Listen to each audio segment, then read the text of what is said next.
Mga boss, ituturo ko po sa inyo kung paano mag-adjust ng handbrake sa Isuzu Crosswind.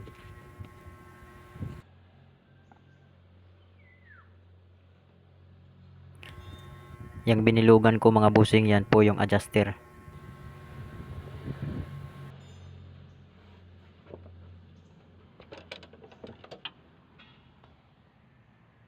Mga boss, gumamit lang po tayo ng flat screw pang adjust sa adjuster.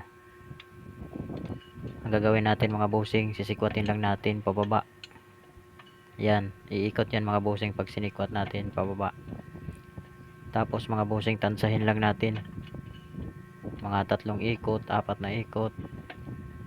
Tapos, pag na tansa na natin mga bossing, try natin paikutin yung gulong.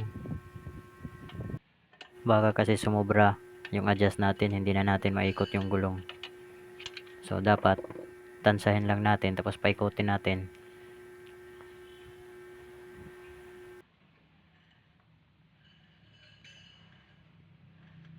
Pagkatapos natin ma-adjust mga bossing, i-try natin sa handbrake. Handbrake natin kung hindi na ba siya ikot pag naka-handbrake. Yan, handbrake ko na. Tapos, ikutin natin. Ayan mga bossing, hindi na maikot. So, ibig sabihin mga bossing, goods na yung handbrake natin. Tapos mga bossing, ganun din sa kabila. Ganun din yung gagawin.